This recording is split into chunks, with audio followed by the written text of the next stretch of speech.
Yemen നിക്ഷേപകരെ ലക്ഷ്യമിട്ട് Saudi Arabia പുതിയ പദ്ധതി ആവിഷ്കരിക്കുന്നു. ഇതിന്റെ ഭാഗമായി ഇരു രാജ്യങ്ങളിലെയും ബിസിനസ് പ്രമുഖരെ ഉൾപ്പെടുത്തിക്കൊണ്ട് പ്രത്യേക ബിസിനസ് കൗൺസിൽ രൂപീകരിക്കും. 1800 കോടി റിയാലിന്റെ നിക്ഷേപമാണ് യമൻ സ്വദേശികളുടേതായി നിലവിൽ സൗദി വിപണിയിലുള്ളത്. ഇത് വർദ്ധിപ്പിക്കുകയാണ് പ്രധാന ലക്ഷ്യം.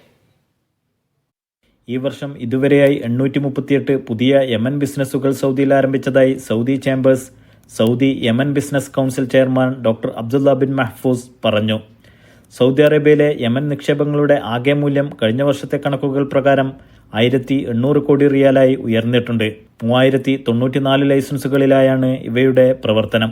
കഴിഞ്ഞ 3 വർഷത്തെ കണക്കുകൾ പ്രകാരം സൗദിയിലെ നേരിട്ടുള്ള വിദേശ നിക്ഷേപക സൂചികയിൽ യമൻ 13ാം സ്ഥാനത്താണ്.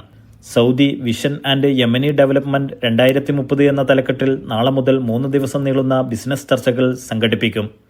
വെല്ലുവിളികളെ സുസ്ഥിര വികസനാവസരങ്ങളാക്കി മാറ്റുക, നിക്ഷേപ പദ്ധതികൾ പ്രഖ്യാപിക്കുന്നതിന് അവസരങ്ങളൊരുക്കുക, ബിസിനസ്സുകാർ തമ്മിലുള്ള നിക്ഷേപ പങ്കാളിത്തം വർദ്ധിപ്പിക്കുക തുടങ്ങിയ ലക്ഷ്യങ്ങളിലൂന്നിയാണ് ചർച്ചാ സംഗമം ഒരുക്കുന്നത്.